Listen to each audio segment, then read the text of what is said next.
Hola, mi nombre es Fabricio Mejía Madrid y esta es mi colaboración semanal para Sin embargo, que se llama Los jueces también se tocan. Un 75% de los encuestados por Encol está a favor de que los ministros de la Suprema Corte sean elegidos por el pueblo. Un 85% aprueban que exista una vigilancia y castigo a los jueces que incurren en actos de corrupción. Un 83% se pronunció por una reforma al Poder Judicial. Estos altísimos porcentajes son apenas un indicio de lo que fue el enorme consenso social en torno a la elección como presidenta de la República de Claudia Sheinbaum, la mayoría calificada en el Congreso y en 27 legislaturas estatales. Sin distinción geográfica, de ingreso, escolaridad, género ni profesión, el consenso que expresaron 36 millones de votos contiene el mandato de que se conduzca desde las cámaras un cambio de régimen. ¿Qué quiere decir esto? El régimen es el modo en que se ejerce el poder. La Constitución es la expresión jurídica de ese modo. Lo que los electores y el movimiento obradorista están ordenando y encargándole a los legisladores de la mayoría calificada es que cambien la forma en que se reparte el poder en la República, que sean sus representantes para que los ministros del Poder Judicial sean también representantes de la justicia y no de las élites. Que las funciones de los institutos autónomos vuelvan al Estado y no estén cooptadas por agencias norteamericanas y europeas, o peor, por sus corporativos de empresas. Eso es el poder que viene de la elección del 2 de junio. La ciudadanía ha manifestado con claridad la intención de cambiar el peso del poder republicano, de sus actores no electos ni sancionables, a otros que sí lo sean. Aquí la responsabilidad política está en los legisladores a los que se les entregó una mayoría calificada. El cambio de régimen es democratizar los espacios que el neoliberalismo mantuvo alejados del escrutinio público. Implica mucho más que la elección de ministros y magistrados, pero a eso llegaré más tarde. Quiero empezar por definirme y también con ustedes qué entendemos por cambio del modo en que se ejerce el poder. El poder no es una cosa, es una relación. Unas acciones que se inducen en otros y determinan a su vez otras acciones. Es decir, quién obedece y a quién. Esto implica cómo se divide el trabajo, los recursos naturales y tecnológicos, pero también cómo se fragua el sentido de la nación, del futuro colectivo y la forma de comportarse en política, además de las jerarquías y las formas de coerción. Estas relaciones producen cosas, comunican sentidos e instauran disciplinas. El poder no es ni solo violencia ni solo consenso. No es solo inducir ni tampoco solo obligar o prohibir. Es conducir. Este término implica guiar a los demás en un terreno de probables acciones y conductas. Como escribió el gran teórico de esto, Michel Foucault, el poder no es lo contrario a la libertad, sino su condición de posibilidad. No hay gente que se someta por pura voluntad, ni personas que antagonicen al poder, nada más. Eso no sería una relación, sino un control absoluto, solo de un lado, o solo un mero antagonismo, una separación del otro. Para que haya poder, tiene que existir tanto la libertad como la conducción. Una de las muchas cosas en que la oposición mexicana está errada es ver el poder solo como el presidente, por ejemplo, y no a los múltiples circuitos de relaciones de poder económico, mediático, académico, jurisdiccional, fáctico y hasta de género. Otro error es ver al poder como polos o contrapesos, cuando lo que vimos en estos 6 años de 4T fue un cambio en la conducción que abarcó una transformación desde las condiciones de existencia de millones de mexicanos hasta el sentido común de otros tantos, sobre la idea misma de la nación y del Estado. Ese 60% que votó a Claudia y ese 80% que está por una reforma judicial no son ni polos en espera de su reconciliación, ni pesos en espera de sus contrapesos. Son la expresión de una forma de poder que abarca producción de bienes, sentido común y una forma de ejercicio del poder que tiene prohibida la discrecionalidad, la corrupción, la mentira y la traición.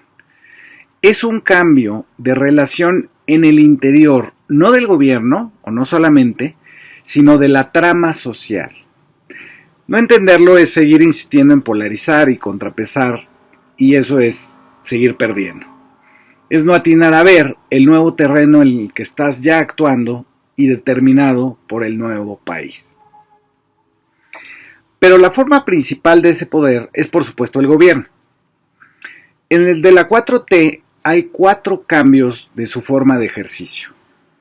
Se ha cambiado la diferencia entre muy ricos y muy pobres, y un poco entre apariencias y capacidad, como en el caso del color de piel o de la ropa y su asociación con la delincuencia. Se ha cambiado el propósito de la política, de la conservación de privilegios, hemos ido a una sociedad menos desigual. Se ha cambiado la racionalización, con la entrega directa de apoyos y programas sociales a sus beneficiarios, pero también con la entrega directa de información y ciertamente de ideología directamente a los ciudadanos, y sin duda queda pendiente, y de ahí la reforma judicial, la entrega de sanciones directas a los corruptos y delincuentes de cuello blanco. Se han cambiado, por último, las instituciones, sobre todo las que tienen que ver directamente con las personas, la educación pública, la salud y la vigilancia policíaca. Pero todo esto no es suficiente, nos dicen los votantes del 2 de junio. Hay que desterrar las desigualdades de la riqueza, el raciclacismo, los privilegios, la burocracia delincuente, las instituciones que solo le sirven a la casta de la blanquitud, colonizada con los de arriba y prepotente con los de abajo. Estructura el campo posible de la acción de todos. Esa es la 4T, hasta donde vamos. Ahora volvamos a la reforma al Poder Judicial. He querido poner sobre la mesa la amplitud de la 4T para volver a darle dimensión a lo que por las noticias parece la batalla final contra la corrupción, que sería desplazar a las normas piña de sus posiciones. Estamos embarcados en un cambio mucho más amplio y con profundidades históricas. Pero a veces se nos nubla la vista con lo inmediato. Una de las cosas que perdemos de vista es que ese 60% y 80% a favor de la nueva presidenta y su reforma del poder de justicia proviene de un entendimiento del saber popular, que las leyes, los jueces, los abogados no son más que el resultado de la lucha política. Ese entendimiento de millones hace que las discusiones de procedimientos, reglas de elegibilidad, si los abogados son buenos o unos ladrones desalmados, si las leyes son las sagradas tablas de Moisés o pueden modificarse a voluntad del pueblo, todo eso es un debate secundario. Lo que entendemos todos los demás es que es un asunto de quién pierde poder y quién lo gana. Lo ganan los ciudadanos. Lo pierden las instituciones discrecionales, opacas y, a últimas fechas, podridas. Ahí está el meollo del asunto y no se necesita citar ningún artículo de la ley reglamentaria de quién sabe qué para demostrarlo. En realidad, foros o no foros, parlamento abierto o lo que se quiera, la lucha está ganada de antemano a la oposición, refugiada en el gremio abogángster, en sus academias universitarias o de la libre de derecho, a sus barras mafiosas, sus medios alquilados, que tienen muy difícil el emprender una defensa contra la mayoría y su mandato. Finalmente, la estrategia de lucha del pueblo fue nada más ni nada menos que la electoral con una suficiencia incontrovertible. Fue el voto masivo. Los ministros pueden aspirar a atenuar el cambio o simplemente a capitular. Están perdidos. Han usado el petate de la depreciación del peso diciendo que es en realidad una devaluación, pero los días le han restado capacidad de infringir daño. Dicen que se irán las inversiones cuando están aumentando y además se redujo el peso de la deuda. Dicen que la UNAM está en contra y la UNAM se deslinda de un grupúsculo de malandros con plazas de tiempo completo. Dicen que se podrá elegir a cualquier pelagatos y no a los corruptazos que con sus doctorados y tesis ininteligibles han pasado a amparar a cuanto ampón les ha pagado o servir a oscuros ministerios como los que permitieron que se desbarrancara la investigación de la desaparición de los 43 de Ayotzinapa. Está perdida su batalla política y moralmente. La estrategia de la 4T debe ser cortar los lazos de estos abogados y sus agrupaciones con el viejo régimen. Se cambiará la forma de acceso al poder de los que deciden la justicia. Se hará por votación y no como ahora por lealtad partidista o peor aún por compadrazgos o de plano nepotismo. El Poder Judicial en México es de familias. El Poder Judicial en México responde a intereses de presidentes, gobernadores, líderes de partidos políticos. El Poder Judicial es totalmente discrecional. Se habla en estos días de que los jueces concursan para tener los puestos y que estos se entregan a los mejor evaluados en unos exámenes. Pero lo cierto es que no existen concursos abiertos. El 87% de los concursos son cerrados, es decir, solo pueden inscribirse al concurso personas que ya laboran en el Poder Judicial de la Federación. Se dejan fuera a universitarios, a investigadores y hasta los miembros de las barras de abogados o de los colegios o a cualquier abogado postulante. Eso quiere decir que el Poder Judicial se alimenta de sí mismo, de sus complicidades, de sus disfunciones.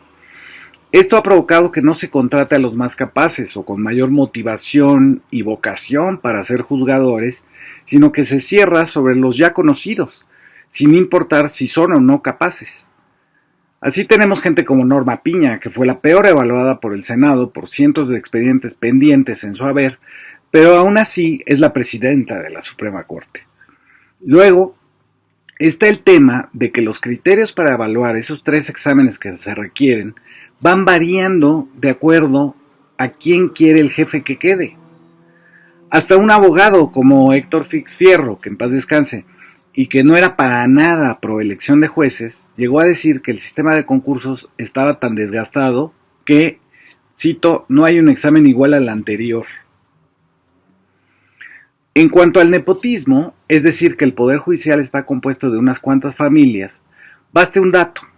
En 2016, de un total de 28.065 funcionarios laborando en el poder, 4.467 tienen al menos un familiar laborando en el mismo Poder Judicial Federal, el 16%. De un total de 27.034 servidores, 3.942 tienen al menos un familiar, el 15%. Y un total de 1.031 titulares, 525 tienen al menos un familiar, el 51%. Hay circuitos de la República donde esto está totalmente fuera de control, como Jalisco, en el que el 80% tienen familiares en el mismo circuito. Nuevo León, Tlaxcala, San Luis Potosí, Guanajuato, Michoacán, Estado de México, Coahuila, Morelos, todos están por arriba del 60% de parientes en el mismo lugar de trabajo. Primos, hijos, yernos, mamás, cuñados, todos en el Poder Judicial. Los puestos más socorridos por los parientes son los de base e intervienen en la producción de las decisiones judiciales, como el oficial administrativo y el secretario de juzgado o de tribunal. En Durango, por ejemplo, hay un funcionario que tiene 17 parientes en la nómina, casi siempre de base y con ese poder de decisión. Según un estudio de Julio Ríos, del total de relaciones donde los individuos tienen puestos de juez, magistrado, secretarios u oficiales administrativos, es decir, unos 3.217 personas, el 20% se puede considerar parte de una red de al menos 4 personas de una red familiar jurisdiccional. Así que ese argumento de que al Poder Judicial llegan los más capaces es falso. Llegan los parientes. En una entrevista en Chamuco TV, el abogado Andrés Reper ejemplificó la vía de acceso discrecional de carácter política. Lo hizo con el caso de quien hace muy poco presidió el Tribunal Electoral Federal, Reyes Rodríguez Mondragón. Era el compañero de banca de Gil Suart, que fue haciendo carrera junto con Felipe Calderón. Ahí donde estuvo Calderón, estuvo Gil y estuvo Reyes Rodríguez. Y llegó a ser el presidente de quienes deciden la suerte de las elecciones. ¿Qué mérito tenía Reyes? Haber sido amigo. No llegan los más capaces, llegan los buenos amigos. Me gustaría terminar esta videocolumna atendiendo a mi intención inicial, que era dar un panorama de cómo se inserta la reforma judicial en todo lo que resta como proyecto de nación de la 4T. Sin duda impacta que el acceso a ser ministro o juez, incluso trabajador de base con poder de decisión, sea cambiado por una votación que destruya los vínculos políticos, partidistas, familiares, dentro del mismo circuito viciado del poder de la justicia. Pero quisiera hacer énfasis en que esto debe de tener un propósito, de cambiar el poder de ese sistema para que no haya expedientes durmiendo décadas sin ser resueltos. Que ser pobre no signifique jamás no tener sentencia, que los corruptos de cuello blanco puedan obtener siempre su amparo y la liberación a sus casas. Ese es el propósito, y con ello todos deberíamos de estar de acuerdo. Muchas gracias por escuchar.